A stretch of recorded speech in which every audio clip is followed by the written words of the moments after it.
আসসালামু আলাইকুম প্রিয় এইচএসসি শিক্ষার্থী, আশা করি সবাই ভালো আছো। আমি আলহামদুলিল্লাহ ভালো আছি। কালকে তোমাদের ক্লাস নিয়েছিলাম দশমিক থেকে বাইনারি, আজকে দশমিক থেকে অক্টাল। দুইটা ভিডিও আছে, পার্ট 1 পার্ট 2। যারা দেখো নাই তারা দেখে নিও। আর আজকে দশমিক থেকে অক্টাল কীভাবে রূপান্তর করতে হয় এই ক্লাস আমরা করবো।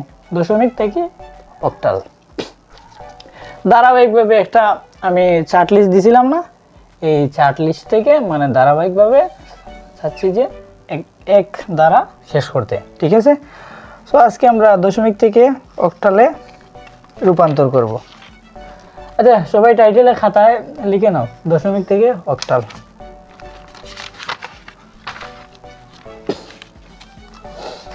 সাপোজ ধরো উদাহরণ 1 নম্বর 165.170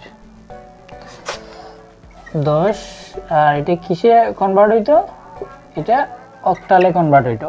অক্টাল মতলব 8 কনভার্ট হইতো। সো আমরা কালকে যেভাবে করছিলাম দশমিক থেকে বাইনারি, সেম দশমিক দিয়ে অক্টাল সেম। যেমন এই দশমিকের আগের সংখ্যা আমরা লসাগু করবো 165 কত দিয়ে ভাগ করবো? 8 দিয়া। 165 কত দিয়ে ভাগ করবো? 8 দিয়ে ভাগ করবো। কারণ 8 দ্বারা হয়েছে আমরা অক্টালে পরিবর্তন করতাম, এই কারণে 8 দিয়ে ভাগ করা লাগবে। সো 8 দিয়ে ভাগ করতে হইলে আমরা এখানের মধ্যে আছে জোড় সংখ্যা 8 কোটা।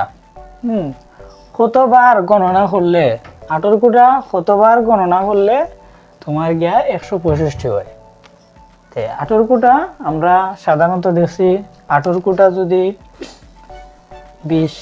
20 বার যদি 8 দিয়ে গুণ করি, 8 শূন্য 0, 8 দুগুণে 16, কত হয়? 160। এখানে আছে কত? 165। তো 8 কোটা 20 বার গণনা করলে আমরা রয় 160। আইনে আছে এখন যদি 21 বার দিই তাইলে বেশি হয়ে যায়। 8 একে 8 আর 8 দুগুণে 16, 8 একে 8 আর দুগুণে 16 হয়ে যায় 68। তার মানে আমরা বেশি হয়ে যায়। সো আমরা কয়বার যাই? আমরা 8 বার যাই, 20 বার যাই। 20 বারে গিয়ে আবার কত? তো আর 20 বারে হয় 160। কত হয়? 160 হয়। 160 হলে আর কত বাকি রয়? আর 5 বাকি রয়।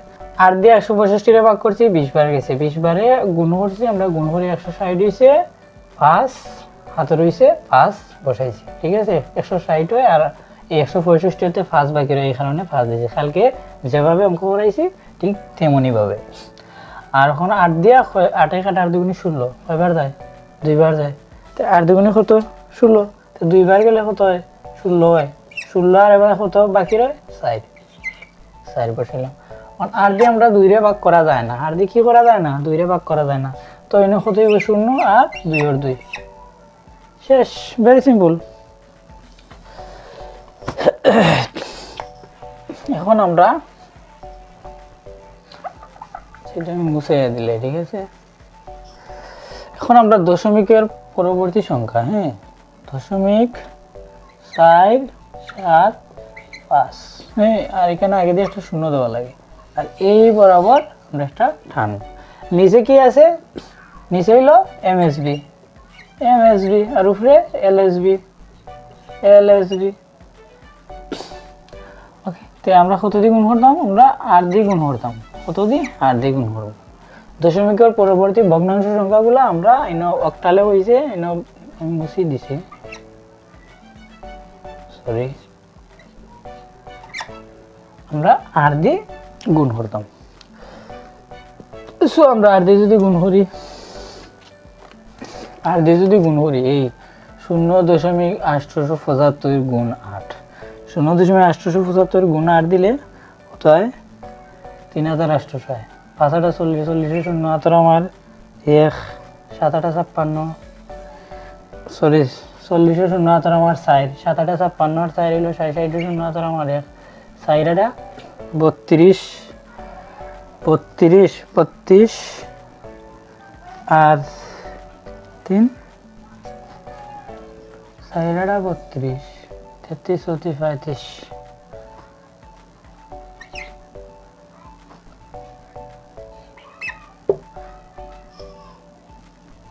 এ ক্যালকুলেটরটা হইবে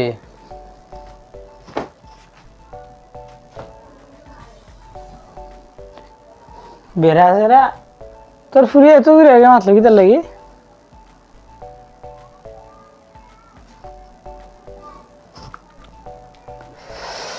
আচ্ছা দেখো এটা কিভাবে করি ক্যালকুলেটরের মাধ্যমে 0.475 গুণ 8 কত হয়েছে এই 3.800 হ্যাঁ 3.800 এখন গুণ আমরা কত দিই আবার আর দিয়ে করবো 3টা বা 4টা লাইন খুললে হয় 800 গুণ 8 কত হয় 6400 আমরা এনে দেবো 6.6 আবার 8 দিয়ে গুণ করবো কত 400 গুণ 8 400 গুণ 8 কত হয়েছে 3200 3200 আবার আমরা আরেকটা করিলে 8 দিয়ে গুণ আমরা 200 গুণ 8 কত হয়েছে 1600 1.600 বাস এতটুকু আল্লাহ তো নাই ঠিক আছে তো আমরা আগের এটা ছিল নিচে এমএসবি তাকে আমরা জানি সাধারণত আর উপরে হইলো এলএসবি ঠিক তেমনি ভাবে এটার থাকবে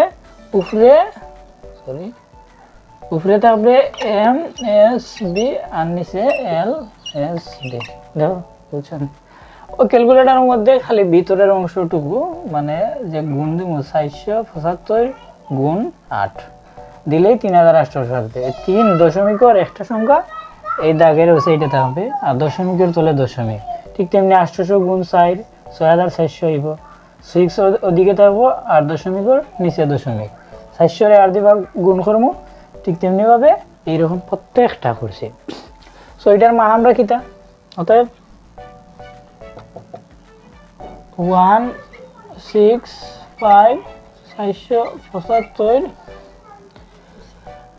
সমান 2 4 5 এখন হইল শূন্যর তো মান নাই শূন্য বইতাম না 3 6 3 1 7 এই হলো আমরা ফলাফল ভিডিও স্টপ করি সবাই তুলে নিও হ্যাঁ আশা করি বুঝতে পারছো সবাই ভিডিও স্টপ করিয়া খাতার মধ্যে নোট করিয়া নিও